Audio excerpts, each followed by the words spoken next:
কিবা জেনা করা বড় গুনাহ। জেনা এমন একটি গুনাহ, এটা হাক্কুল ইবাদ নয়, হাক্কুল্লাহ। জেনার আদালত কিয়ামতের মাঠে হাক্কুল্লাতে হবে। কঠিন কিয়ামতের দিনে জেনাকারীর কঠিন শাস্তি হবে। জালসাটা সারা রাত শুনলাম, শোনার পরে আমি গভীর রাত্রিতে মসজিদে একা এসে ঠান্ডাতে উজু করে কঠিন করে আল্লাহর পা দুটি ধরে সাজদায় পড়ে পড়ে কাঁদতে শুরু করলাম। মাবুদ গো, শয়তানের ফেরে পড়ে, শয়তানের ধোঁকায় পড়ে আমি জেনার মতো গুনাহ করেছি, তুমি মাফ করে দাও। তাহাজ্জুদের টাইমে কাঁদলাম, ইফতারিকে সামনে করে কাঁদলাম, আবার শবে কদরের রাত্রিতে কাঁদলাম। যে যে টাইমে গুনাহ মাফ হয়, দোয়া কবুল হয়, ওই টাইমগুলো বেছে বেছে কাঁদলাম। পৃথিবীর কেউ বলতে পারবে না যে ওর গুনাহ মাফ হবে না, অবশ্যই মাফ হয়ে যেতে পারে। কারণ আমার আল্লাহ এখনো তওবার দরজা খুলে রেখে দিয়েছেন। আমার রব বলেন, মানুষ পাপ করে যখন আমার কাছে কাঁদে, ইন্নাল্লাহ গাফুরুর রহিম, আল্লাহ জবরদস্ত গুনাহকে মাফ করনে ওয়ালা। আল্লাহ তাবারাক ওয়া তাআলা বলেছেন, ইজহিবনাস সাইয়্যাত বিল হাসানা, এমন কিছু নেকি আছে যে গুনাহকে সরিয়ে দেয়। আমি এমন আমল করলাম, আমার রব আমাকে মাফ করলো। আমার সাথে যে মেয়েটা জিনাতে লিপ্ত হয়েছিল, ওই মেয়েটি চোখের পানিতে কাঁদতে লাগলো, মাবুদ রে, তোমার শয়তান আমার পেছনে লেগে আমার ইজ্জতকে লুটিয়ে দিয়েছে। আমি এখনো হায়াতে জিন্দেগিতে বেঁচে আছি, তওবা করার সুযোগ রয়েছে। ও দয়াল মাবুদ, তুমি তোমার বান্দিকে গুনাহ মাফ করে দাও। একদিন দেখা গেল ওর মাফ হয়ে গেল, তারও মাফ হলো, আমারও মাফ হয়ে গেল। কিন্তু আমি আর মৌলভী সাহেব দুইজন বসে বসে বসে বসে আর একজনের গীবত করছি।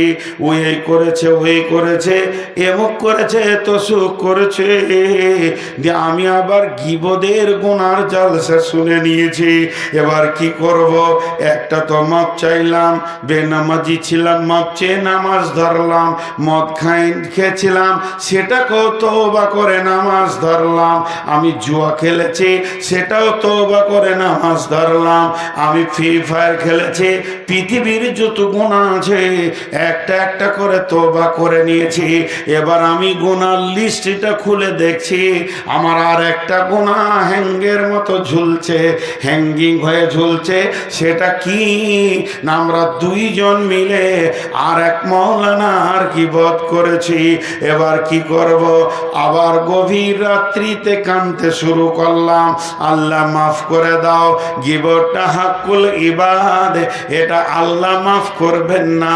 আমি যার গীবত করেছি তার কাছে মাফ চাইতে হবে, কারণ আমি একটা মানুষকে হেকারত হিয়ানত করেছি।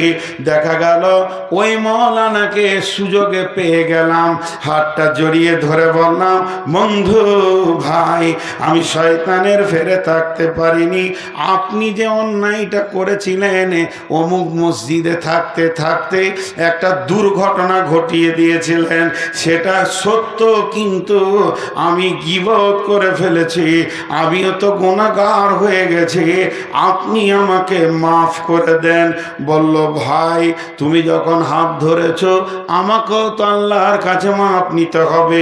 মানুষ মানুষকে মাফ করলে আল্লাহ তাকে মাফ করেন, বিধায় আমি তোমাকে মাফ করে দিলাম। আমি জানে আশ্বস্ত পেলাম যে আমার গীবতের গুনাহটা মাফ হয়ে গেল। কিন্তু না, লাভ। আবার নাটা কেন বলছি? কিন্তু না, নাটা কেন বলছি? মাফ হবে। আমি গীবত করেছি, তার মাপটা হবে। আমি তার কাছে মাপ চেয়েছি, সে মাফ করেছে, মাপ হবে। কিন্তু আমি একা তো করিনি। আমি বলেছি 5 জনকে তারা বলেছে 25 জনকে, তারা বলেছে 100 জনকে। এই করতে করতে গোটা ধুলিয়ান, গোটা শামশেরগঞ্জ থানা, গোটা এলাকা প্রচার হলো। ও আমার বন্ধু, এতগুলো এজেন্ট যে ছেড়ে দিলাম, তাদের মুখ তো আর বন্ধ নাই। সমস্ত গুণগুলি আমার আমল নামাতে জমা হবে। এর জন্য বিশ্বনবী বলেছেন যে জেনার থেকে বড় কঠিন হচ্ছে গীবাত। আল গীবাত আসাদ্দ মিনাজ জিনা। এটা একটা কঠিন জিনিস, জি, এটা অনেক কঠিন জিনিস। অতএব জবান এমন একটা জিনিস যা কন্ট্রোল করা খুব ফরজ। জবান যদি বেকন্ট্রোল হয়, গোটা বডি বেকন্ট্রোল হবে। কোরআন বলেছে জবান কন্ট্রোল, বডি কন্ট্রোল। তাহলে জীব গোটা বডিকে পরিচালনা করছে। জবান বেকন্ট্রোল তো হাত পা সব বেকন্ট্রোল, আর জবান কন্ট্রোল তো সব কন্ট্রোল। এগুলোকে একটু খেয়ালের ভিতরে রাখতে হবে। কোথা বলেছেন? আল্লাহ কোরআনে বলেছেন। আয়াতটা পড়েছি, কিন্তু এটা একটু আগেই। এরপর আল্লাহ কি বলছেন? আইয়ুহিব্বু আইয়াকুলা লাহমান আখিহি লাহমা আখিহি মাইতান ফাকারিহতুমুহু। হে পৃথিবীবাসী, তুমি কি এটা পছন্দ করো তোমার মৃত ভাইয়ের মাংস খাওয়াকে? কত নীচ কথা বলছেন আল্লাহ। সবাই একটা মৃত ব্যক্তিকে ধারণায় নিয়ে আসি। আপনার বাড়ির পাশে যেটা মরেছে, এটা আমি বোঝানোর জন্য বলছি। তার চেহারাটা, তার বডিটা মাথায় নিয়ে আসেন, ছবিটা। এবার বলেন, ওই মৃত ব্যক্তির শরীরে যদি সামান্য মাংসকে কেটে নিয়ে ছোট ছোট কুচি কুচি করে একটা প্লেটে দিয়ে নুন দিয়ে যদি আপনাকে কাঁটা চামচ দেওয়া হয় যে খেয়ে নেন, খেতে পারবেন কি? বলেন না। আল্লাহ তাবারাক ওয়া তাআলা বলছেন ফাকারিহতুমুহু, এটাকে তোমরা অনরুচ মনে করবে, এটাকে তোমরা ঘৃণিত মনে করবে। অতএব গীবত হলো মরা ভাইয়ের মাংস খাওয়ার মতো।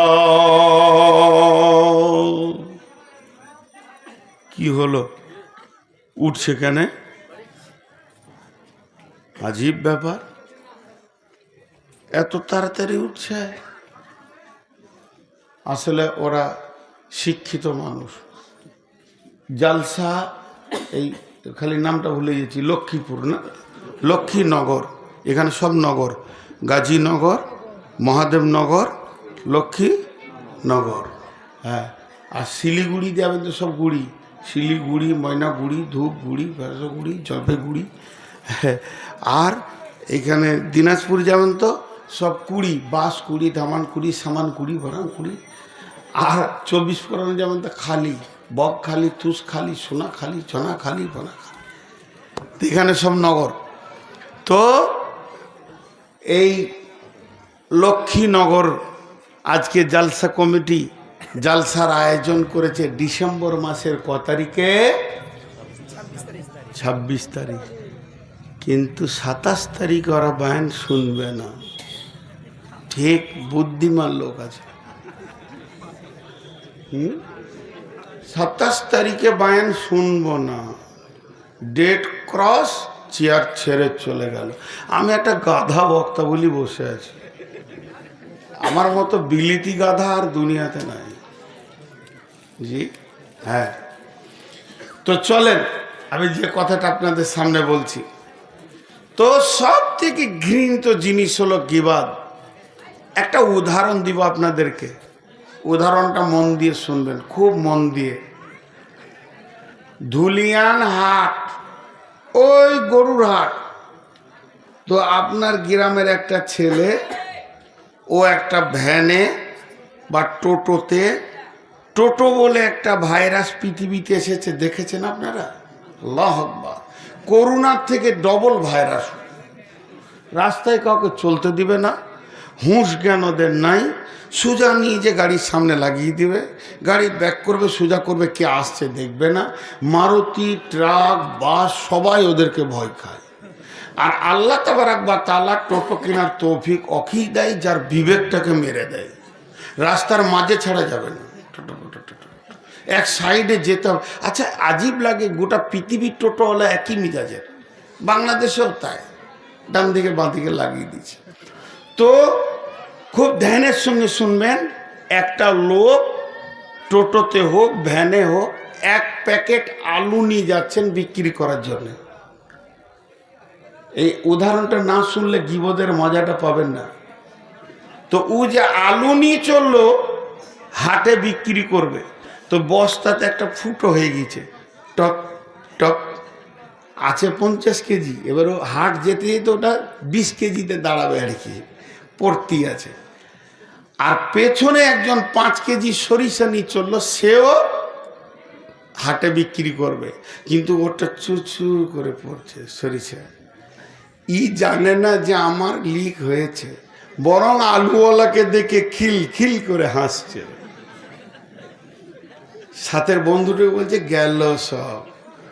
হঠাৎ আলুওয়ালাকে কেউ বলেছে তোর ফুটো রে। ও তাড়াতাড়ি করে একটা ডালি নিয়ে কোরাতে শুরু করলো। আলু কটা কোরানো সম্ভব কি সম্ভব নয়, কিন্তু সর্ষে গীবত কর্নালাদের হালাত ওই।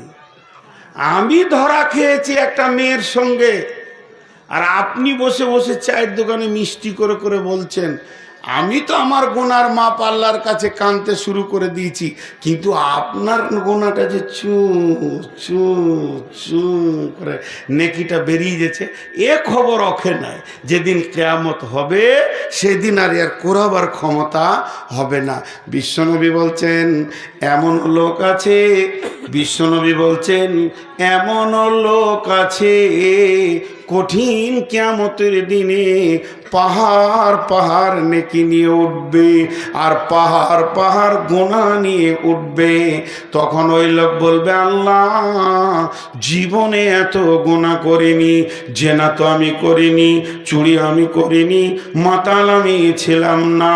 তখন আল্লাহ বলবে তুমি গীবত করেছো, আমার অটোমেটিক ট্রান্সফার চলেছে, তোমার নেকি তার কাছে গেছে, তার গুনাহ তোমাকে দেওয়া হয়েছে।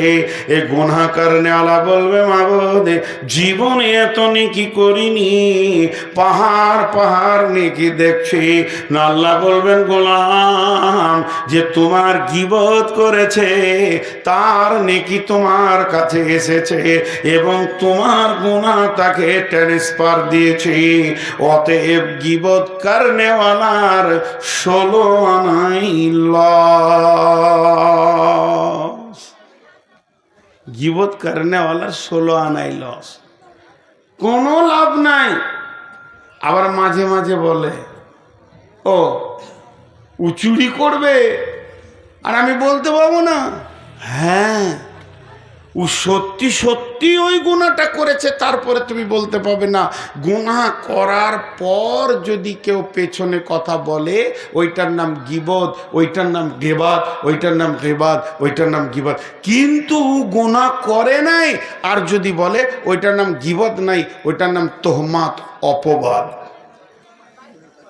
অপবাদ যেটা করেনি সেটা বলা, আর এটার নাম গীবাত। তাহলে গীবত আর অপবাদের পার্থক্যটা বুঝে নিলাম। আল্লাহ বলছেন ওয়াত্তাকুল্লাহ, আল্লাহকে ভয় করো। ওয়াত্তাকুল্লাহ ইন্নাল্লাহা তাওয়াবুর রহিম, নিশ্চয় আল্লাহ বড় মেহেরবান, তওবা কবুল করনে ওয়ালা।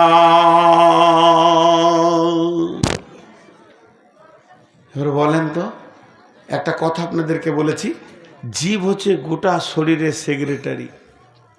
চলেন এক একটা পার্টস বলেন। পা, দুটো গুনাহ করে, তিনটে গুনাহ করে, হার্ডলি 5টা গুনাহ করে।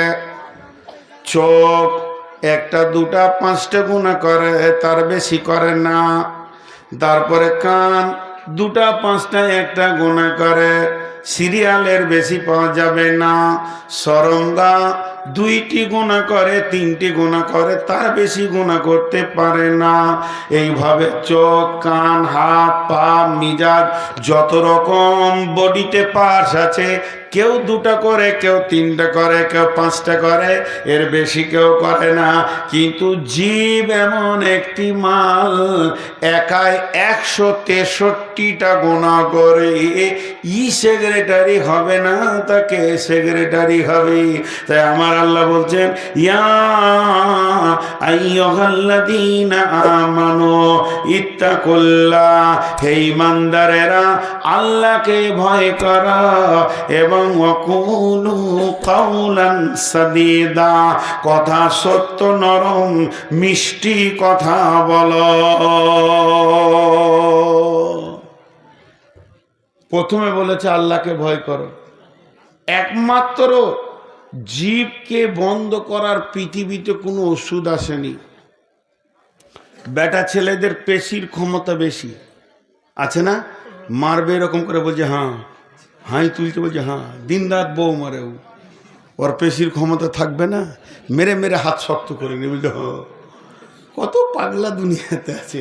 তো বেটা ছেলেদের পেশির ক্ষমতা বেশি, কিন্তু মেয়েদের চোপার ক্ষমতা বেশি। মার খাবে তারপরেও কথা বলবে ক্যাট ক্যাট ক্যাট ক্যাট করে। ওর শরীরকে মেরে ঝাঁঝরা করে দিলে চোপা বন্ধ করা যাবে না। যাবে? হ্যাঁ, বদরুদ্দুজানাবি অবলা সরলা বলে। অবলা কথা বলার মেশিন। আমি যখন থেকে বক্তব্য রাখছি এখানে 3টে মেয়ে তখন থেকে বক্তব্য শুরু করেছে। এই যে কোন যন্ত্র আল্লাহ জানে। হ্যাঁ, কথা বলার মেশিন পৃথিবীতে এসেছে। তো এদের জবান চলতি থাকে। তো জবান একটা কঠিন জিনিস। জিভকে বন্ধ করার কোনো ওষুধ আছে? দেখবেন চোখ বন্ধ করার ইঞ্জেকশন আছে। তো জিভও বন্ধ হয়ে যাবে যদি সেই ইঞ্জেকশন মারা হয়। তো পৃথিবীতে কোনো ওষুধ আসেনি। জিভ কথা বলে, তার দিয়েও যদি বেঁধে একটা প্রেক লাগিয়ে দেন, কালকে থাম্বনেল তৈরি করবো, ওরা তার দিয়ে বেঁধে প্রেক লাগাবে। এগুলো যদি করো, একটা ইউটিউবারকে লাগাতে দেবো না। প্লেন আমার ছবি থাকবে, কোনো থাম্বনেল থাকবে না। যতগুলো ইউটিউবার আছে বলে দিয়েছি, ওই জিভ কথা বলে, পা কথা বলে, যদি এইগুলো থাম্বনেল করো তো তাকে একদম ক্যামেরা লাগাইতে দিব না। তো জিভকে বন্ধ করার পৃথিবীর কোনো ক্ষমতা নেই। হ্যালো, সেক্রেটারি আমাকে আপনাদের জালসা কমিটি থেকে ফোন করছে। হ্যালো মৌলানা সাহেব, কত দূরে? আমি দিনাজপুর থেকে আসছি। বলেছি যে আমি আগের দিনে কোথায় আছি, কিষানগঞ্জে আছি। তোরা জানে এইদিকে আসবে। মৌলানা কত দূরে? কালিয়াচক পেরোতে পারলেন? বলছে হ্যাঁ, কালিয়াচক পেরে গেছি, ফারাক্কা ব্রিজে উঠছি, তখন আমি গাজলে। কত বড় বেঈমান বলো তো। এরকম চলছে কি চলছে না? আরে হ্যাঁ না বলেন মোবাইলে। কিন্তু ওই অবস্থায় আমার জীব যে একটা বড় গুনহা করছে, এটা এখানকার কমিটি কেউ দেখতে পেছে না। ওই অবস্থায় যদি স্মরণ হয় যে আমি কোথায় আছি না আছি, মেন রেডারে যে বসে আছে সে দেখছে, তাহলে আর বলতে পারবে?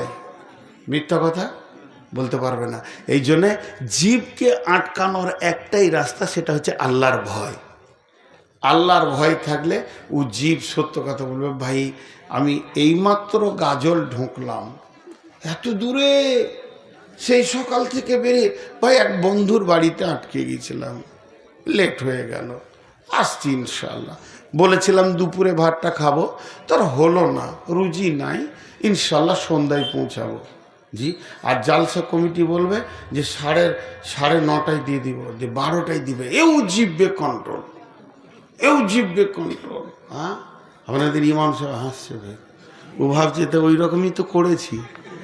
তো এই যে ভেজাল চলছে সারা দুনিয়াতে, আমি আমভাবে বলছি এইভাবে চলছে। দেখেন, তা আল্লাহ তাবারক ওয়া তাআলা কি বলছেন, যে আল্লাহকে ভয় করো তারপরে কথা শুরু করো। আল্লাহকে ভয় করো তারপরে কথা শুরু করো। এরপর আবার কি বলছেন, বিসমিল্লাহির রহমানির রহিম, ওয়াইদা কুনতুম ফাদিলু ওয়ালাউ কানা যা কুরবা। আমার গোলাম রে, যখন তুমি কথা বলবে আদাল দিয়ে বলো। ফাদিলু, আদালত মানে ইনসাফের সঙ্গে কথা বলো, অন্যায় কথা বলবে না। কার দোষ নয়, বিচারের ময়দানে জবানকে কন্ট্রোল করবে। ওয়াইদা কুনতুম ফাদিলু, তুমি জবানকে কন্ট্রোল করো। আমার রব বলছে তোমার জবান আছে 32টা সেনার মধ্যখানে, তোমার জবান আছে আমার 2খানা সিআইডির নিচে, আমার সিবিআই আছে তোমার জবানের কাছে, আমার সুপ্রিম কোর্ট রয়েছে তোমার জবানের কাছাকাছি। জবানকে এমন জায়গায় রেখেছি, খবরদার আমার সিআইডিরা লক্ষ্য করছে। 2টি কাস্টম রয়েছে, তার কাছে এতটুকু বেইনসাফি কথা বলবে, তোমার আদালতকে রেকর্ডিং করে আমাকে দিয়ে দেবে।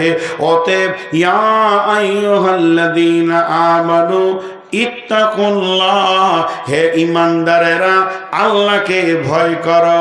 তারপরে কথা শুরু করো, ওয়াকুলু কাওলান সাদীদা। সত্য নরম মিষ্টি কথা বলো। এতে কি হবে? কি হবে? ইসলিহ লাকুম আমালাকুম, ইসলিহ লাকুম আমালাকুম, তোমার গোটা বডির সমস্ত আমলগুলো সহি হয়ে যাবে। ওটা আমাকে দিয়ে আসবে বাড়িতে, এখন রাখো। ইসলিহ লাকুম আমালাকুম, তোমার গোটা বডির আমলগুলো সহি হয়ে যাবে। জিভ কন্ট্রোল তো সব কন্ট্রোল। আমি একটা উদাহরণ কি দিই জানো? দেখবেন, জন্ডিস বলে একটা রোগ আছে, আগে খুব দেখা যেত, এখন দেখা যায় না।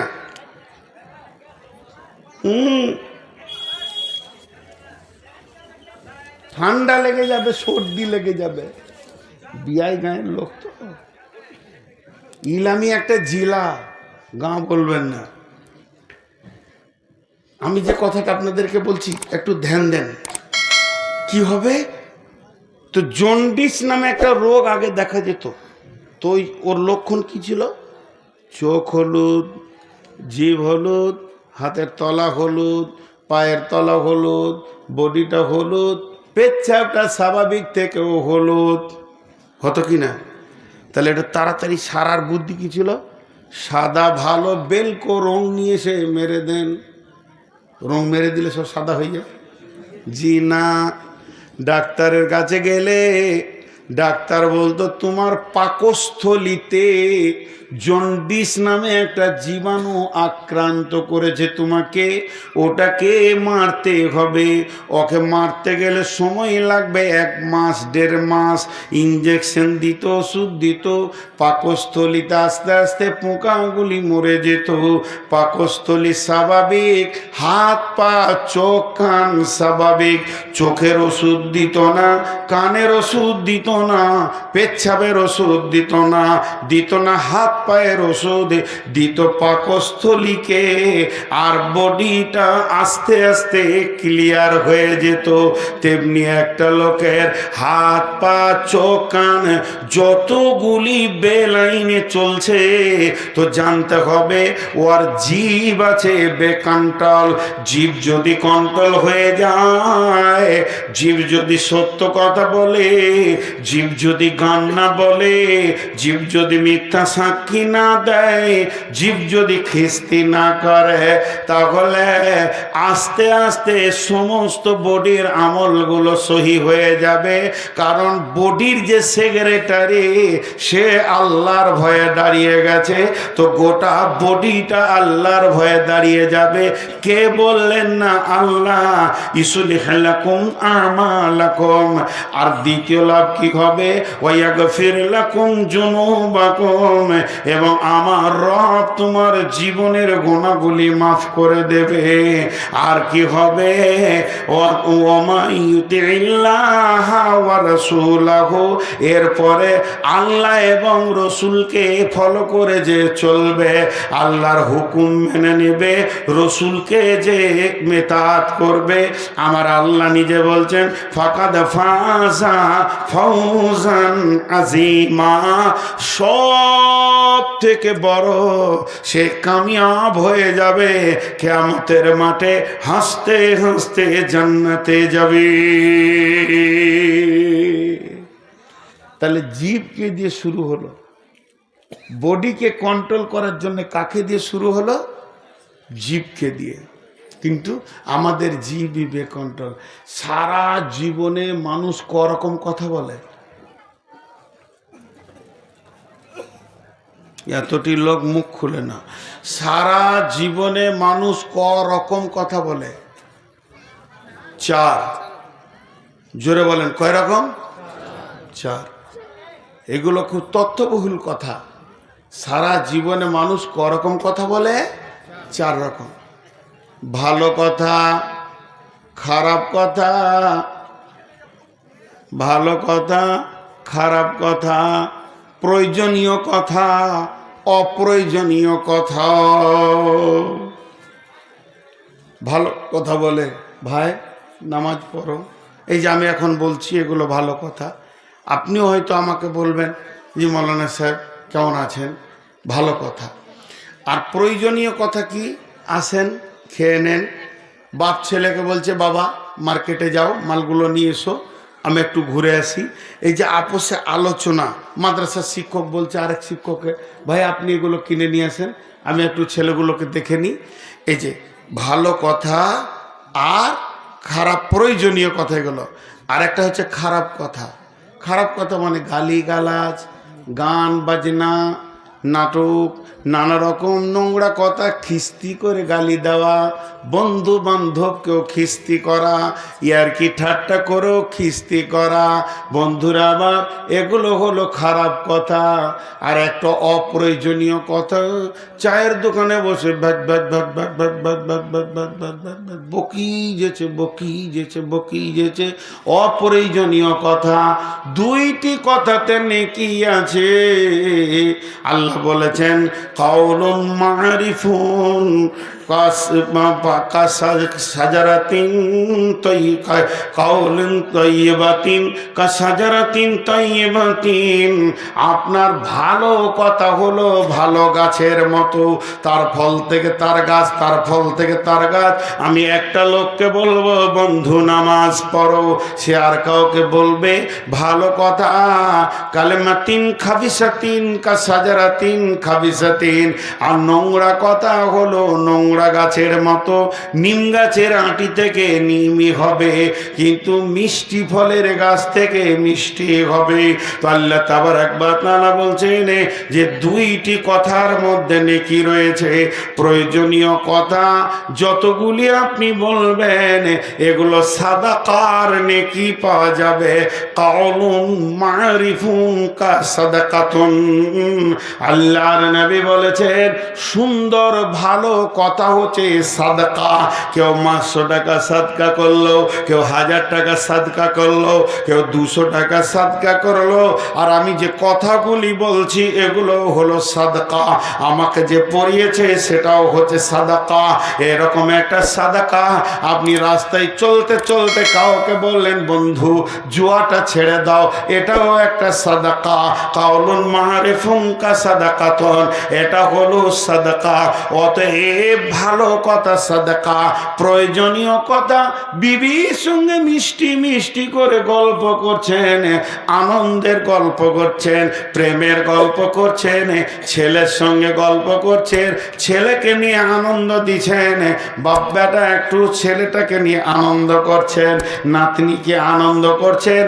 এই কথাগুলির ভিতরে নেকি আছে, এগুলো ফালতু যাবে না।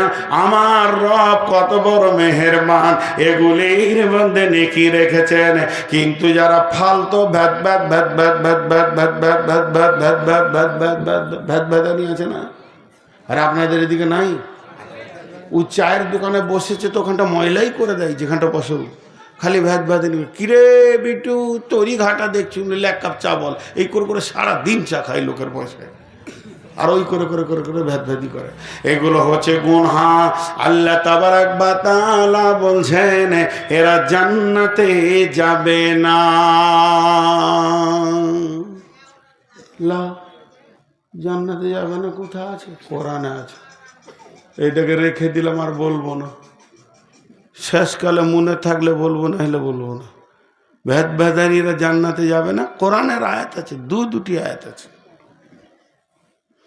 চলেন, গীবতের ব্যাপারে আল্লাহ কি বলছেন আর একটা জায়গায়, ওয়াইলুল লিকুল্লি হুমাজাতিল লুমাজা হুমাজা লুমাজা হুমাজা লুমাজা। গুরুত্বপূর্ণ কথাই জন্য তিনবার বললাম। ওয়াইলুল লিকুল্লি হুমাজাতিল লুমাজা। হুমাজা আলাদা জিনিস, লুমাজা আলাদা জিনিস। আমার আল্লাহ বলছেন আমি একটা জাহান্নাম তৈরি করছি, 7টা জাহান্নামের ভিতরে। ওই জাহান্নামটা নাম হলো ওয়াইল। ওই জাহান্নামে কে যাবে? যে হুমাজা করেছে আর লুমাজা করেছে। একটা হলো পেছনে কথা বলে কষ্ট দেওয়া, আর একটা সামনে সামনে অপমান করা। হুমাজা মানে পেছনে কথা বলা, আর লুমাজা মানে সামনে কথা বলা। কেমন? পেছনে কথা বলা মানে মূলবি ভালো নয়, লুটে নিলে দুনিয়াটা কেউ। ভালো হচ্ছে টাকা আমার হচ্ছে, গুনাহ ওরা লিছে। এই যে পেছনে বলা, এটা হলো হুমাজা। আর লুমাজা কি? হ্যাঁ, আমি ধরেন সত্যি করে উদাহরণ দিচ্ছি, আমি একটা গুনার সঙ্গে জড়িত আছি। কি না, আমি ধরেন সুদ খাই, আস্তাগফিরুল্লাহ, নোংরা জিনিস, তারপরেও বলছি সুদ খায়। তো আমার চাচাতো ভাই কোনো ব্যবসা কারণে আপনাদের এখানে এসেছে, পরিচয় হয়ে গিয়েছে। তো আপনি কাগজটা দেখাইছেন যে নূর মোহাম্মদ আসছে গো আমাদের জালসা শুনতে, থেকে যাও যে তোমাদের বর্ধমানেরই। তা আপনি জানেন না যেটা আমার নিজের চাচাতো ভাই, যে নূর মোহাম্মদ এই সুদারুটা বলে দিলে আর কি, এই সুদারুটা। হ্যাঁ বলে আমার নাম্বারটা লিখেলেন, ওকে বলবেন ও সুদ খেয়েছে। যদি না বলে তো আমাকে ফোন ধরিয়ে দেবেন। আমি গত মাসে 20,000 টাকা সুদ দিয়েছি, তার মানে পাক্কা প্রমাণ আমি একটা পাক্কা সুদারু। এরই ভিতরে 2টা ছেলে জেনে নিয়েছে। দেখবেন কিছু ছেলে আছে সামনে সামনে কথা বলতে ভালোবাসে, ও আবার বলবে আমি কাউকে ভয় করি না। সত্য কথা বলতে ভয় কেন করব? সব সত্য প্রকাশ, যেটা বলেন সব সত্য প্রকাশ। কত হালাল জিনিসকে আল্লাহ গোপন করে দিয়েছে। সব সত্য যদি প্রকাশ হয়, তুমি জেনা করবে তাহলে গোপনে করোটা হারাম, আর বিবি তো হালাল, তাহলে কি হাই রোডে শুবে বিবিকে নিয়ে? যে আমি হালাল কাজ করবো তো গোপনে কেন করবো রে বাবা? সব সত্য প্রকাশ নয়, সব সত্য প্রকাশ নয়, গোপন আছে। বহু সত্য আছে যাকে গোপনে করতে হয়। এমনও দান রয়েছে গোপনে দান করো, ডান হাতে করবে বাঁ হাত জানবে না, এটা হালাল, তারপরেও গোপন। তা ঠিক ওই রকম মহাসত্য গোপন করতে হয়। তো এখন ও বলছে আমি সামনে সামনে বলে দিব। আমি এখান থেকে গাড়িতে নামছি, আর যেই নেমেছি তার অমল সাহেব আপনি নূর মোহাম্মদ নাকি? জি আসসালামু আলাইকুম, আমি অপেক্ষা করছিলাম যে আপনাকে দেখা কর। তা আপনি তো সুদ খান। আর 50টা লোক ভিড় করে দাঁড়িয়েছে। এই যে আপনার চাচাতো ভাই অমুক নাম, এই যে নাম্বার দিয়েছে, কিছু বলার নেই, এটা বলা যাবে না। আল্লাহ তাবারাক ওয়া তাআলা বলছে ও সুদখোর হলো, তুই লোকের সামনে বলতে পাবি না, আবার পেছনেও বলতে পাবি না। হুমাজাতিল লুমাজা, যদি তুমি সামনে পেছনে বলে গীবত করে দাও আর সামনে বলে অপমান করে দাও, তোমার জন্যে জাহান্নাম অয়েল অপেক্ষা করছে, কেউ তোমাকে বাঁচাতে পারবে না। তামাশা লোমাজা করা যাবে না, আর পেছনে তো বলা যাবে না। কিন্তু আবার গীবত করা জায়েজ, গীবত করা জায়েজ। 5-6 জনের গীবত করা যাবে। মনে আছে কটা দেখি আপনাদেরকে বলি। গীবত করা যাবে। হ্যাঁ, এখানে একটা কথা ছাড়া যাচ্ছিল। এরই মাঝে আপনাদের জালসা কমিটি যিনি সেক্রেটারি, তিনি একটু জ্ঞানী বিচক্ষণ লোক। ও শুনেছে আমি সুদ খাই। যাই চুপ কর, ওটা আমি দেখে নেব, আমাদের মেহমান। কেউ কিছু বলবি না, সবাইকে বলে দিছি। কিন্তু মসজিদে দাঁড়িয়ে বলে দিল, মৌলভী সাহেবকে কেউ কোনো অপমান করবি না, তাহলে তো বুঝতে পারবি। তার একটা দাপট ছিল, সবকে চুপ করে দিল। এখন আমাকে সব কিছু জালসা হলো, খাওয়া দাওয়া হলো, বিদায় সিদায় হলো, একটা রোমের ভিতরে ডেকে উনি আর ইমাম সাহেব বা আমার এই স্নেহের ভাই দুজনে মিলে দরজাটা লাগিয়ে এক গাদা বলল, আপনি আলেম মানুষ, আপনি জালসা করেন, আপনার কথায় কত মানুষ হেদায়েত পায়, আপনি সুদের সঙ্গে জড়িত, এটা গুনাহ হবে না। কথাটা বুঝাতে পারলাম? তার সামনে বলো, সকলের সামনে তাকে বলো না, তার সামনে তার কথা বলা যাবে। কিন্তু শুনেলেন 5-6 জনের গীবত করা জায়েজ আছে, 5-6 জনের গীবত করা জায়েজ আছে। সেটাকে নাম্বার 1 ছাত্রের গীবত শিক্ষকের কাছে করা যাবে, উদ্দেশ্য থাকবে জ্ঞান দেওয়া। আপনি আমার শিক্ষককে বলে এলেন, আপনার ছাত্রকে ধুলিয়ানে নিষিদ্ধ পল্লীতে ঘুরতে দেখেছি, সিনেমা হলের সামনে দেখেছি, মৌলানা একটু শাসন করে নেবেন। ছাত্রের গীবত তার শিক্ষকের কাছে করা যাবে। ছোট ছোট ছেলেগুলো জুয়ো খেলছে, আপনি এসে ইমাম সাহেবকে বললেন, ইমাম সাহেব অমুকের বেটাটা মসজিদে আসছে, একবার দেখবেন, ওটা পাকা জুয়ারি, কোন একটা মাতাল মদ খায়। ইমাম সাহেবকে বললেন, ইমাম সাহেব ওই লোকটা তো আপনাকে ভালোবাসে, ঈদের দিনে একটা লুঙ্গি দিল, কিন্তু লোকটা পাকা মাতাল। এটা এই উদ্দেশ্যে বলা যাবে, তাকে ছোট করব না, বরং ইমাম সাহেবকে তার পেছনে লাগাবো, যাতে করে মানুষটা মদ ছেড়ে দেয়। এই উদ্দেশ্যে গীবত করা যাবে। নাম্বার 2, ছেলের গীবত তার মা বাপের কাছে করা যাবে। ভাই, তোমার মেয়েটাকে ছেলেটাকে স্কুল যাওয়ার সময় নোংরা ছেলে মেয়ের সঙ্গে দেখেছি, একটু শাসন করে নিও, তাদের চলাফেরা নষ্ট হয়ে গেছে, একটু চিন্তা চেতনায় ফিরে আসো। ছেলে মেয়ের গীবত তার মা বাপের কাছে করা যাবে। নাম্বার 3, যদি আমি কারোর বিরুদ্ধে বিচার নিই, বিচারকের কাছে নালিশ করা যাবে। আমি গিয়ে বলবো বিচারককে, কাজীকে, আমি প্রধানকে, পঞ্চায়েত মেম্বারকে ডেকে ঘরে বলবো, পাশের বাড়ি ছেলেটা পাকা মাতাল, একদম লুচ্চা, ওর লজ্জা শরম নাই, এখানে আমি থাকতে পারছি না, ওর জ্বালাতে দিন রাত বেশ্যাখানায় পড়ে আছে। যত নোংরামি আপনি বলবেন, উদ্দেশ্য হবে আমি বিচার নিব। এই জন্যে বিচারকের কাছে প্রতিপক্ষের নোংরামিগুলো তুলে ধরা যেতে পারে। যদি তুলে না ধরেন, বিচারটা কিন্তু ভালো হবে না। বিশ্ব নবীর কাছে একজন মেয়ে এসে তার স্বামীর বিরুদ্ধে কথা বললেন, সেটা তো গীবত হলো না, অতএব বিচারকের কাছে তোলা যাবে। 4 নম্বরে, আমি ব্যাগটা নিয়ে বেরিয়ে যাচ্ছি, গাড়ির সামনে দাঁড়িয়ে গেলেন, নাম করে বলছেন, গরুর হাট পার হলেই ওখানে খবির আর কালু ডাকাত বসে আছে, দিন রাত মানুষকে খুন করছে, লুটে নিচ্ছে। মৌলভী সাহেব রাত্রিবেলায় যাবেন না, এ কথা বলা যাবে। 5 নম্বর গীবত করা যাবে, আমি আমার মেয়ের, আমার বোনের বিয়ে দেওয়ার জন্যে আপনার গ্রামে একটা ছেলেকে চয়েস করেছি। আমার মেয়েটা হাফিজা, আমার বোনটা আলিম, কিন্তু আপনি ডেকে বললেন ওই বংশে, আপনার বংশের মানুষের বিয়ে দেওয়া যাবে না, কারণ ছেলেটা মাতাল। এত আল্লাহ ওয়ালি মেয়ে এক মাতালের পাল্লায় পড়ে যাবে, কিংবা ভালো আলিম একটা বেশ্যা মেয়ে রান্ডির পাল্লায় পড়ে যাবে। বিয়েকে থেকে বাঁচানোর জন্যে ভালো ছেলেকে নোংরা মেয়ে থেকে, নোংরা মেয়েকে ভালো ছেলে থেকে আপনাকে বাঁচাতে গিয়ে ওই বিয়েটা যদি গীবত করে ভেঙে দেন তো গুনাহ হবে না, মুমিনকে বাঁচানো হবে। অতএব বেশ কিছু গীবত আছে যেগুলো করা যাবে, এর ভিতরে কোনো গুনাহ হবে না। গীবতের ডেফিনেশন হচ্ছে মানুষকে মানুষের কাছে ছোট করা। ছোট করা যদি উদ্দেশ্য থাকে গীবত হয়ে যাবে, আর সাবধান করা যদি উদ্দেশ্য থাকে গীবত হবে না।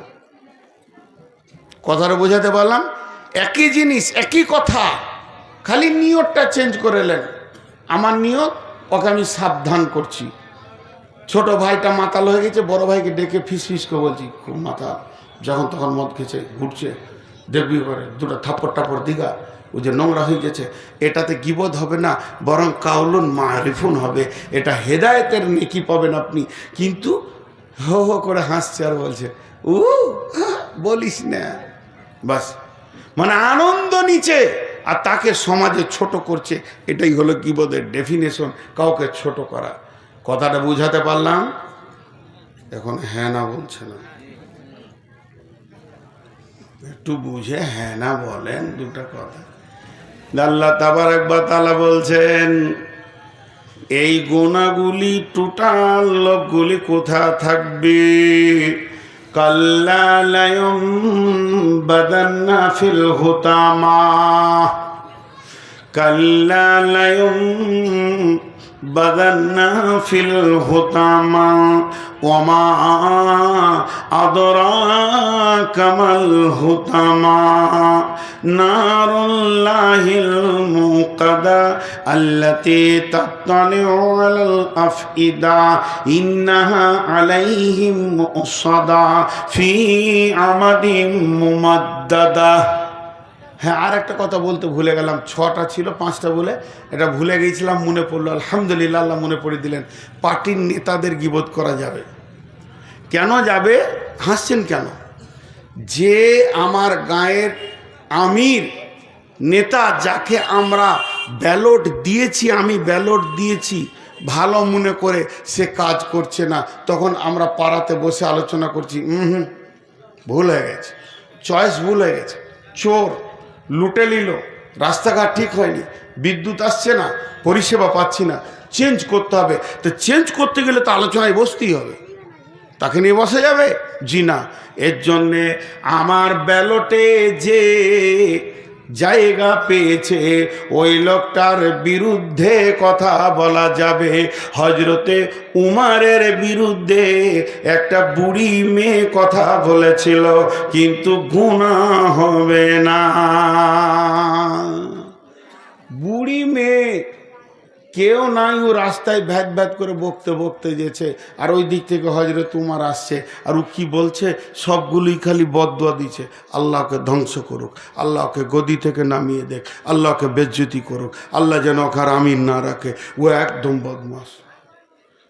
হজরত উমার বলছে কি হলো মা? বলছে বকিস না, ওকে চিনে না যেটু উমার আর কি, বকিস না, তুই কি জানিস? বলে কাকে আপনি বদদুয়া দিচ্ছেন? আমাদের দেশের যে আমির, ওকেই বদদুয়া দিচ্ছি। তোরা বকবি না আমি বকবো রে? তোরা বলবি না আমি বলবো? সুবহানাল্লাহ। ছোট ছেলে তো, ওদের বলাটাও ভুল হয়নি, আমার বলাটাও ভুল হয়নি, ওটা বয়স। ওরা দেখছি এত বড় বক্তানি জলসা কুচি, তার মানে কি আমরা কম মাস্তান নাকি? মনে মনে সব 62 বয়স ভাবছে।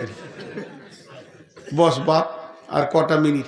তো ওই বুড়ি মেয়েটা বকতে বকতে এসে হজরত উমার বলছে কি হলো মা? বলে বকবি না। কাকে বদদুয়া দিচ্ছেন? উমারকে দিচ্ছি। উমারকে রেগে বলছে কেন?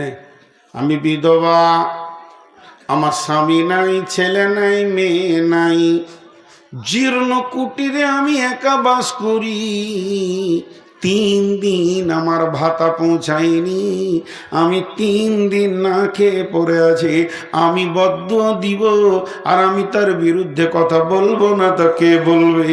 হযরত উমর পকেটে হাত ভরে কয়েকটি দেনার আশরফিকে বের করে বুড়ির হাতে দিয়ে বলছেন, মা উমরকে মাফ করে দেন, আপনি জানেন না খবর, বিদেশে যুদ্ধ চলছে, ভয়ানক যুদ্ধের মহড়ার কারণে আমিরুল মুমিনিন মক্কার গদি মদিনার গদি ছেড়ে দিয়ে স্বয়ং জিহাদের ময়দানে কমান্ডারি করছিলেন, এর জন্য 3 দিন বিধবা এতিমদের খবর নিতে পারেনি।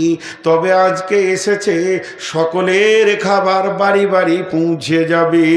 তখন হাতটা ধরে এমনি করে দেখে বলছে, বাবা তুমি যখন বলছো কিছু দেনার দিয়েছ, তা আমি উমরকে কিয়ামত পর্যন্ত মাফ করে দিলাম। হযরত উমর আশ্বস্তের শ্বাস ফেললেন এবং খুশিতে কেঁদে ফেললেন।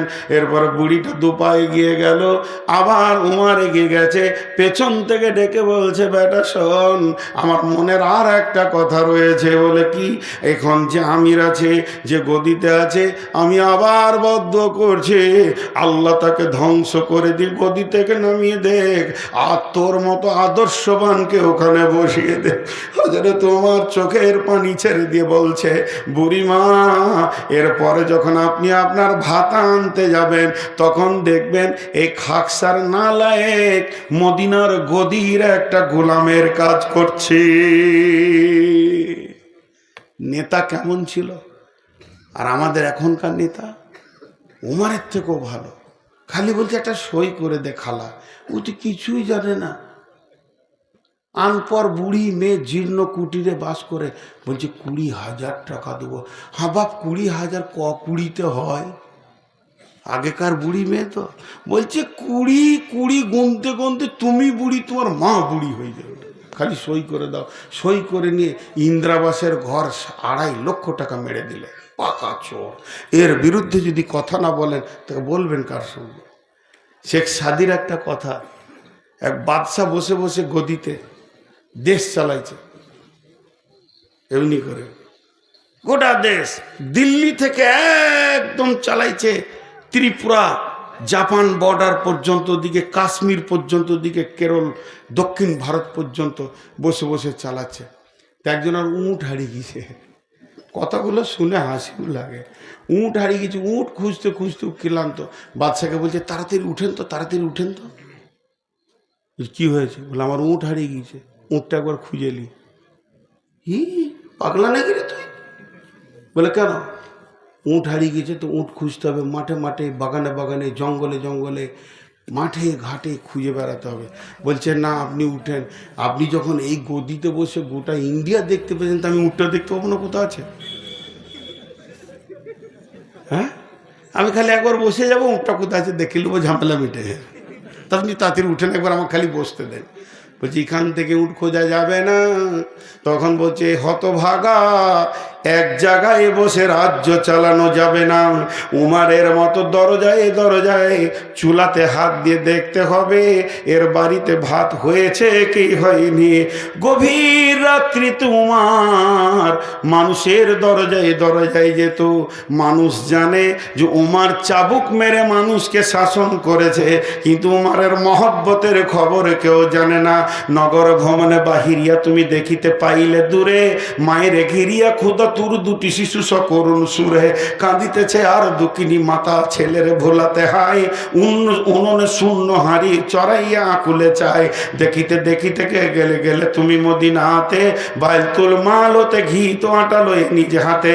বলিলে, বন্ধু চাপাইয়া দাও আমার পিঠের পরে, আমি সব কিছু বয়ে লয়ে যাব হাই দুঃখিনী মায়ের ঘরে। কতজনে এসে আপনি চাহিল বহিতে তোমার বোঝা, বলিলে বন্ধু আমার এবার আমি বহি রহিব সোজা।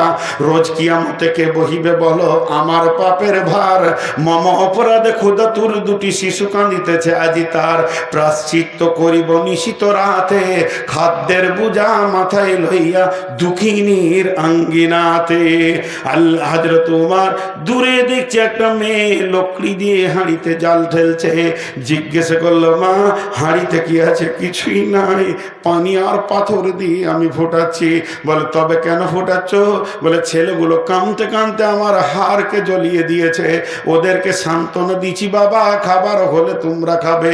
এই অপেক্ষা করতে করতে ঘুমিয়ে গেলে অন্তত আমি কিছুক্ষণ হাঁপছের হারে বাতাস পাবো। এই দৃশ্য দেখিয়া উমর বাইতুল মালের চাবিটা খুলে মালকে রেডি করে মাথায় নিতে যাচ্ছে। উমরকে যেটা রাজ্য থেকে গোলাম দেওয়া হয়েছিল, আসলামা বলছে আমিরুল মুমিনিন আপনি মাথায় নেবেন কেন? এটা আমার মাথায় চাপিয়ে দেন। বলছে আসলামা ওই যে বাচ্চাগুলি খেতে পাইনি এ ব্যাপারে তোকে কিয়ামতের মাঠে প্রশ্ন হবে না, প্রশ্নটা আমি উমরকে করা হবে। অতএব মালটা যদি মাথায় করে নিয়ে যায় আর ওই গুনাহটা আল্লাহ যদি আমাকে মাফ করে দেয়। আসলামা বলছে উমর নিজের হাতে জাল দিল আর ফুঁক দিয়েছে, আমি দেখেছি উমরের দাড়ির ফাঁক দিয়ে ধোঁয়া বের হয়ে এসেছে। এরপরে তাদেরকে খেজুর আর আটা দিয়ে হালুয়া বানিয়ে দিল, রুটি বানিয়ে দিল। হাজরাতে উমর কিছু দূর আঁধারে হেঁটে আসার পর বলছে আসলামা একটু দাঁড়া। যখন আসলামা দাঁড়ালো তখন ছেলেগুলো রুটি নিয়ে ছেঁড়াছিঁড়ি করছে। উমর অঝর নয়নে কাঁদতে শুরু করলেন। আসলামা বলতেন আমিরুল মুমিনিন আপনি ওদের খুশি দেখে কাঁদছেন কেন? বলে ওরা ক্ষুধার্ত ছিল তখন কেন কাঁদননি? বলে আমি এটা কাঁদি না এরা আসলামা, ওদের মুখের হাসি আমার হৃদয়কে ঠান্ডা করে দিয়েছে, এর জন্যে এটা আমার আবেগের অশ্রু বের হচ্ছে। এটা কোন নেতা? এটা কোন নেতা? এর জন্য নেতাদের গীবত করা যাবে। এদের যা চরিত্র বর্তমান নেতাদের, ভোটের আগে বাবু বাবু আর ভোট হয়ে গেলে তখন ওকে দেখে কে?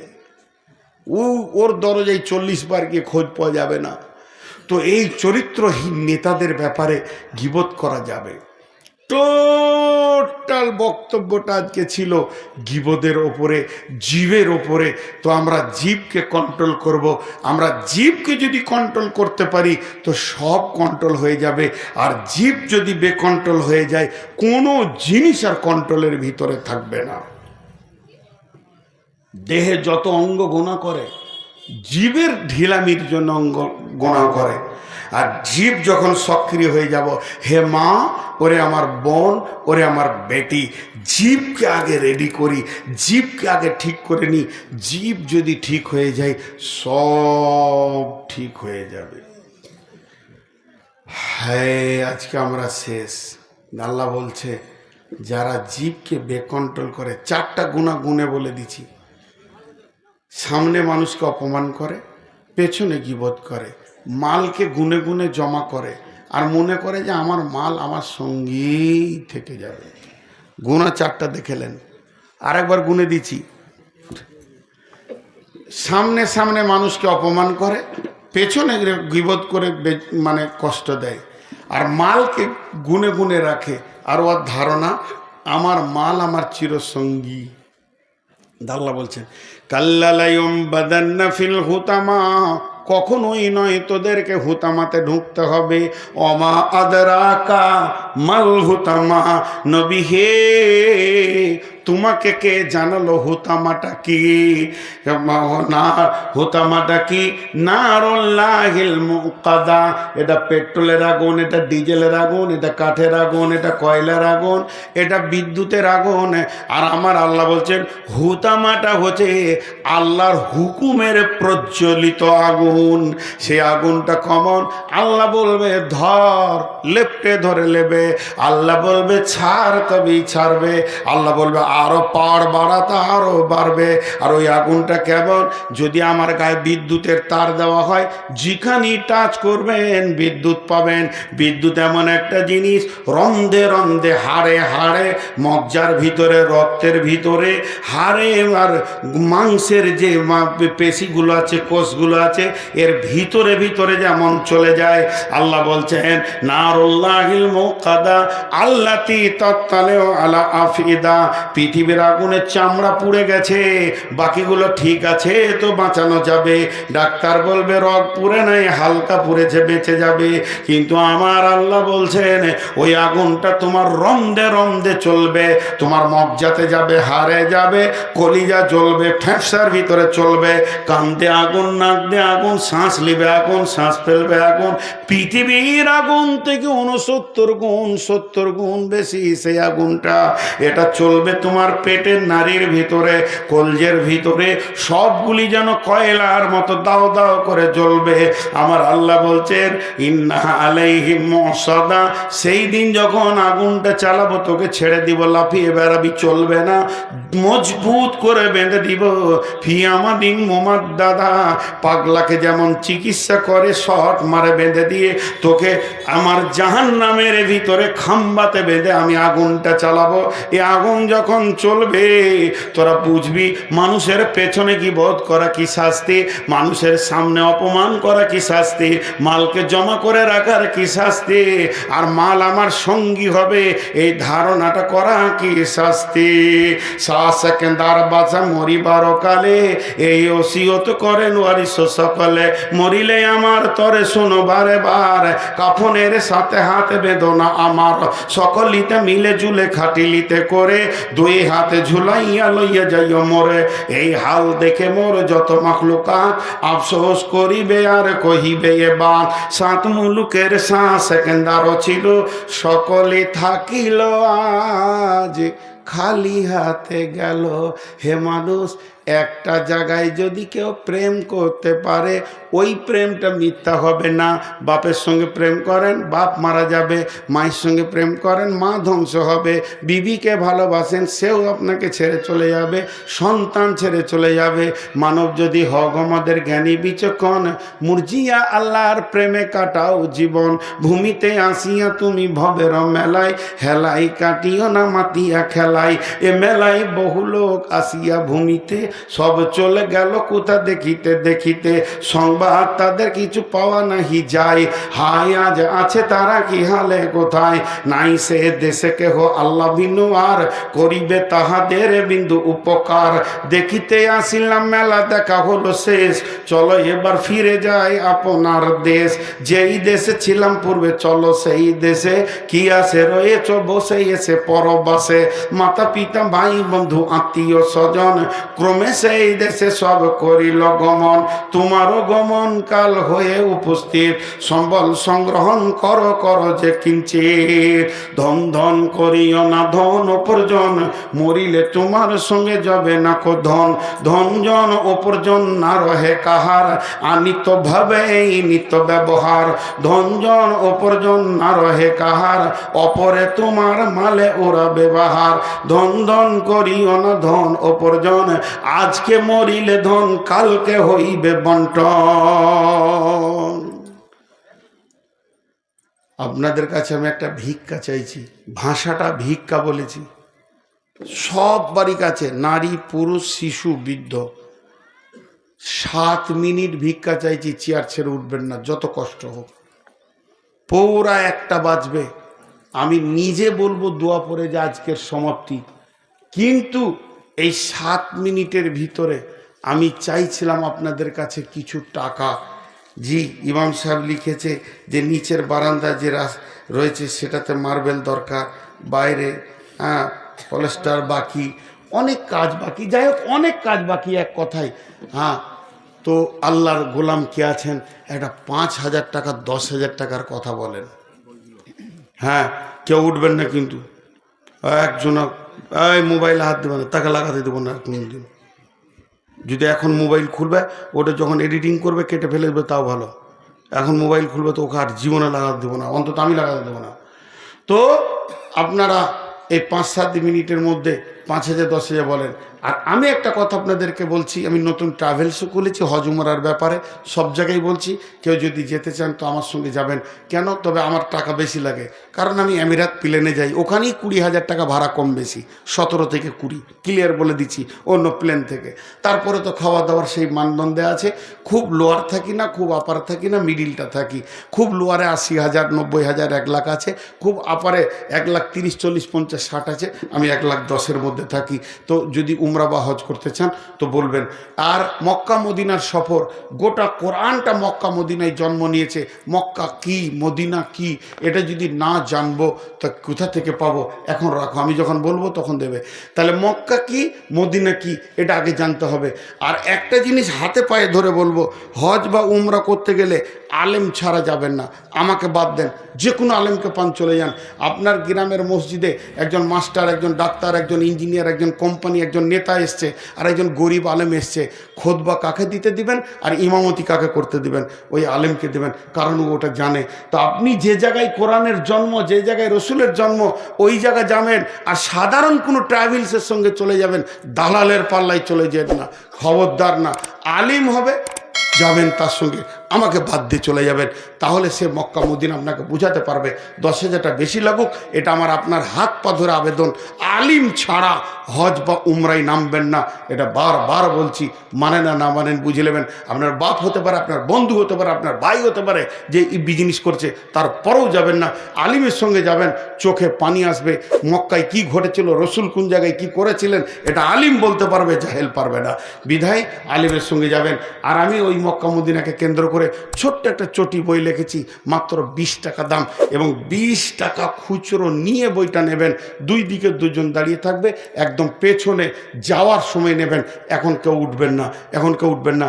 এখন আমি আপনাদের সামনে যেটা পেতে চাইছি, 5,000 টাকা আল্লাহর কোনো গোলাম, 10 20 এদিকে আপারে যত দেবেন, আর নিচে আমি 5,000 1,000 চেয়েছি। আল্লাহর গোলাম কেউ আছেন কি দেনেওয়ালা? আল্লাহর গোলাম, রসুলের উম্মত, আমি 7টা মিনিট চেয়ে নিয়েছি আপনাদের কাছে, বেশি চাইনি। একজনও, এ মসজিদ আল্লাহর ঘর, যতটা পরিমাণ আপনি দেবেন অতটাই আপনার থেকে যাবে। আর বাকি যেগুলো ছেড়ে যাবেন সেগুলো আপনার ওয়ারিসের থাকবে। রাসূলুল্লাহ সাল্লাল্লাহু আলাইহি ওয়াসাল্লাম বলছে, তোমরা নিজের মাল বেশি ভালোবাসো না পরের মাল? সাহাবীরা বলে নিজের মাল। বলে না, তোমরা পরের মাল ভালোবাসো। নিজের মাল তো তোমার ওটাই যেটা তুমি দান করছো, আর যেটা ছেড়ে যেছো তারা ভাগ করার জন্য বসে আছে। আল্লাহর গোলাম কেউ নেই। 1,000 টাকা থেকে আমি 5,000 বলছি। 1,000 2,000 3,000 4,000 5,000 দেনেওয়ালা কেউ নেই এতগুলি লোকের ভিতরে? জি ভাই, একজনও বলবেন না? 2,000 মাসাল্লাহ লিখিলাম, আপনাদের তো পরিচিত মানুষ। আর কেউ আছেন? আল্লাহর গোলাম, নগদ দিবেন তো ওটা লিখতে হবে না, আর যেগুলো লিখবেন হয়তো পরবর্তীকাল আপনাকে তুলতে হবে, ওই জন্য লিখবেন। মাশাল্লাহ, 1,000 টাকা দিয়েছেন। আর কেউ আছেন? 1,000 2,000 দেনেওয়ালা? 1,000 2,000 দেনেওয়ালা আল্লাহর গোলাম, রসুলের উম্মত কেউ আছেন? জায়গা ছাড়িয়েন না, বসে থাকেন, কেউ দেবে ইনশাল্লাহ।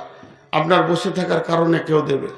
1,000 2,000 5,000 10,000 যার যেমন আছে। মসজিদটাকে সিমেন্ট বলেন, 1 প্যাকেট 2 প্যাকেট সিমেন্ট বলেন, 5,000। মাশাল্লাহ, দেখেন একটা 5,000 টাকা দিয়েছেন আল্লাহর গোলাম নগদ। আর কেউ আছেন? 1 2,000 দেনেওয়ালা, 1 2,000 দেনেওয়ালা, 5,000 দেনেওয়ালা? জি, আল্লাহর গোলাম, রসুলের উম্মত কেউ আছেন? দেন বলেন, আল্লাহর জন্য বলেন, আল্লাহর হস্তে বলেন। মা বোনেরা, আপনাদের ওখানে চাদরের ব্যবস্থা যেটা আছে, কমিটি করেছে, সেখানে আপনারা দিতে থাকেন। আমি আপনাদের কাছে আবদার করছি, একটা 500 টাকা, একটা 100 টাকা আপনারা ওই চাদরের মধ্যে দিতে থাকবেন। আমি আপনাদের বাপের মতো, সন্তানের মতো, ভাইয়ের মতো আমি আপনাদের কাছে চাইছি। আপনারা আমার মা, আমি যদি বলি মা 1 কেজি জিলাপির দাম দেন, মা এটা নেব দেন, আপনি কি না দিয়ে থাকতে পারবেন?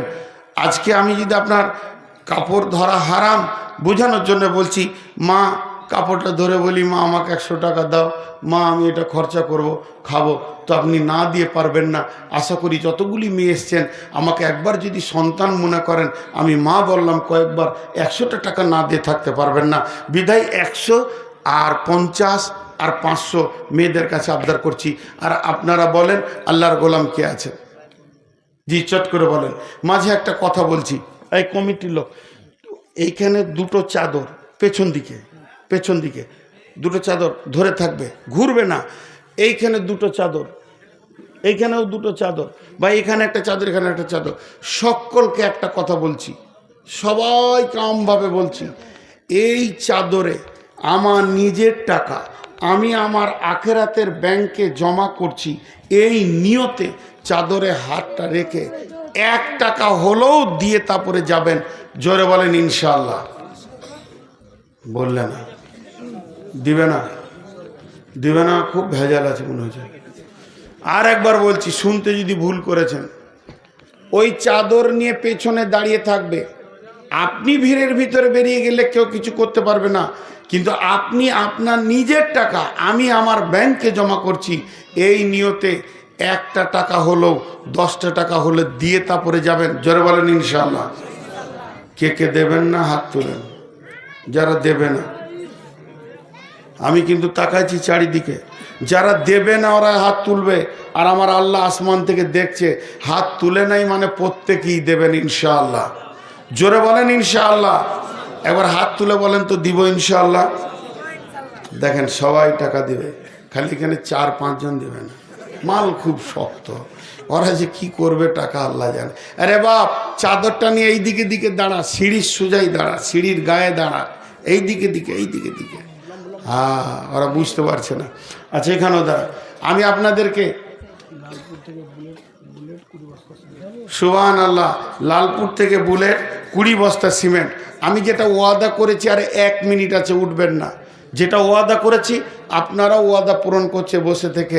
তো আমি যে কথাগুলো বলছি, 500,000 যদি দেন এখানে দেবেন, সিমেন্ট যদি লিখেন তো এখানে লিখবেন, আর বাকি চাদরে যদি দেন তো ওখানে দেবেন। মা বোনেদের কাছেও চাদর দিয়ে পাঠান। আমি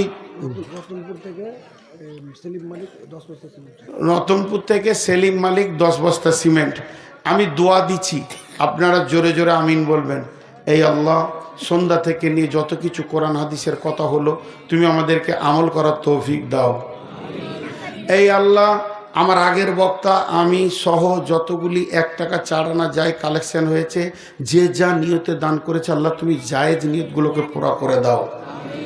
এই আল্লাহ, প্রত্যেকটি অত্র এলাকার যে যেদিক থেকে ইনকাম করে হালাল উপার্জন করার তৌফিক দাও এবং রুজি রোজগারে বরকত দাও। এই আল্লাহ, অসুস্থ ব্যক্তি থাকলে সুস্থতা দান করো। এই আল্লাহ, আমাদের মা বাপ ভাই বোন আত্মীয় স্বজন যারা কবরে চলে গেছে তাদেরকে মাফ করো।